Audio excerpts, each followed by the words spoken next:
So LeBron scored 46 the other night against his former team, the Cavs, and kept the Lakers' road record flawless. Well, the odds makers are taking notice as some sportsbooks have made King James the MVP favorite. Mr. Smith, I'm starting with you.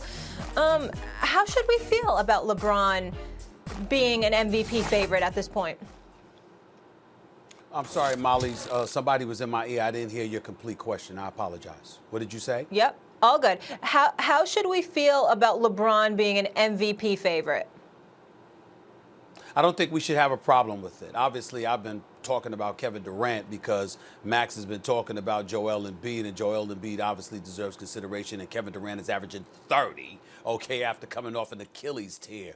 But we have to pay attention to LeBron James, and I don't mind him putting on 46 points against his old team, the Cleveland Cavaliers, basically saying, y'all must have forgot who the hell I am. Certainly he was aiming at somebody courtside sitting next to Cavs ownership that was applauding a miss, and then he put on the show in the fourth quarter. We all get that, but I would remind everybody he didn't really need to drop 46 that game to put his statement season on display. LeBron James is 36 years of age, y'all.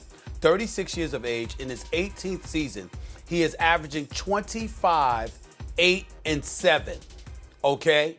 On 41% shooting from three-point range, which if he continued at this clip would be the best of his career. Max alluded to his game evolving and basically, just transforming before our very eyes, and that's all fine, good, and dandy. But he's leading the team in scoring.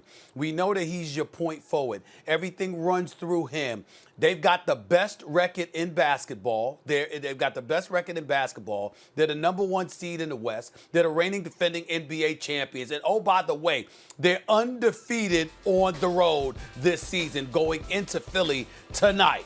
And so when you take all of those things into consideration and we talk about an MVP, we do have to take into consideration numbers. We obviously take into strong consideration impact. But when you combine that with the results, meaning number one in the NBA, as in the best record, unblemished, undefeated, on the road, okay, averaging more points than Anthony Davis at this particular juncture, doing what he has done, and the fact that he's a four-time champion, the reigning NBA champion and NBA Finals MVP at the age of 36, and still doing what he's doing, I don't think it could be ignored, and I don't think we can summarily dismiss the man's greatness even at this particular moment in time. I ain't talking resume. I'm not talking longevity. I'm talking right now the way that he has been balling for the Los Angeles Lakers. The fact that he's in the conversation for league MVP is not only apropos, but very, very predictable.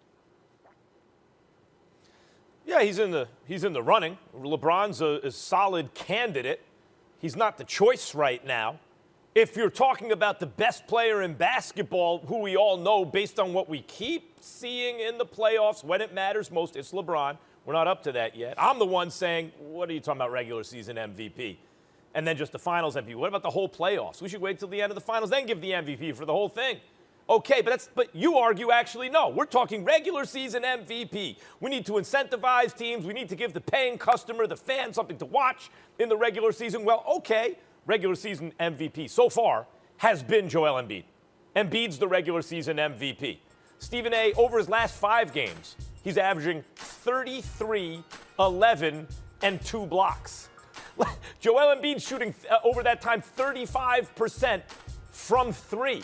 If you want to look at his season numbers, you can talk about points, rebounds, assists, blocks, steals, all those things, percentages, true shooting, all that kind of stuff. But PER is a good kind of shorthand for that. Embiid is leading the league, well above LeBron. There it is, 31.2. Where's LeBron on the list? So statistically, per game, Embiid has been better. Statistically, per game. But Stephen A., if you just eyeball it, Embiid has been a monster, not only on the offensive end, but on the defensive end. A monster. Maybe the best player in the game defensively.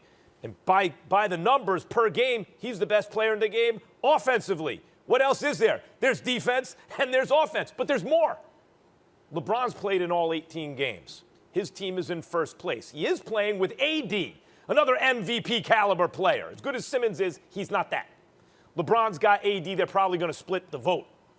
They're in first place. So are the Sixers. well, Embiid's only played in 14 games. It hasn't affected where his team is. They're in first place. Now, he has missed 4 games, tightness in his back and everything. Okay, what happened in those 4 games? It hasn't hurt their position in the standings in first place in the conference.